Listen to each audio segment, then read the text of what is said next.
Hello everyone, welcome you all. Today we are going to discuss about the topic The Solitary Woodsman. The Solitary Woodsman poem written by Sir Charles G.D. Roberts. Sir Charles George Douglas Roberts was a Canadian poet and prose writer. He was one of the first Canadian authors to be internationally known. He published various works on Canadian exploration and natural history, verse, travel books and fiction. He continued to be a well-known man of letters until his death. Roberts has also been called the father of Canadian poetry, and he is remembered as a prolific and versatile writer whose early works inspired a generation of writers and laid the foundation for future achievements in Canadian literature. About the poem.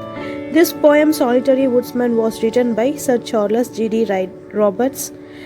It describes about the bushes, trees, flowers and animals in the wood where a solitary woodsman. He was talking about the autumn season is going to end and the winter season is about to come. The summary of the poem. The grey water in the lake was rushed and passed through the altar bushes, and also he said that the autumn wind was wept in the fir tree and make it hushes. He said that the air around his solitary camp was very moisturous as he was near the lake, and also the moose was hiding in the thick bushes that was shining like a scarlet lamp. He also added that the birches was in yellow color, the dwarf plants are making some mellow sounds. In the moonlight, the owls are producing some sound to call its fellow companion.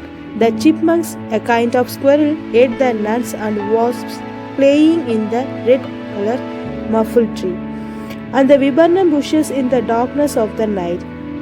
The blueberry bushes are dyed and the rowan clusters are turning into red because the winter is about to come. A bear was sleeping on the bracken that grows thickly like his bed. On a daytime, he was going by a lonely path that he always used to go to his home. His roof was covered by the green spruce branches, and he makes his simple bed to lie down for the night and wake up when the dawn comes. Then he goes around the wood with his axe, in which sound tramples the whole forest in search of a correct forest site to cut down the trees. He returned back to his camp with sober steps towards the end of a day. The squirrels are played unafraid of him. The red leaves are fall on the roof. The blue jay bird was calling at his door. He hears the sounds of wood mice that was going up and down on his log walls. He hears the loon's laughter that denotes the afternoon was end. He hears the moo sound that echoes the early moon. He hears the partridge bird drumming and the humming of the hornets. All these are the foretelling that the winter is coming. He was waiting for his own death at the woods through the chilly air and wait for the fallen leaves to cover him after his death. In this poem, it falls somewhere in the middle. There is a cooperation scene between the woodsman and the animals as he integrates his life into nature.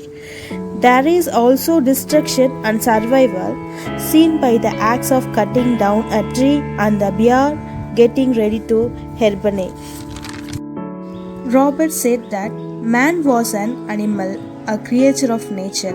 Parallel can be drawn between the bear and woodcutter as they both are living lives of solitary in nature, surviving of what it has to offer but respecting it at the same time. Thank you for watching.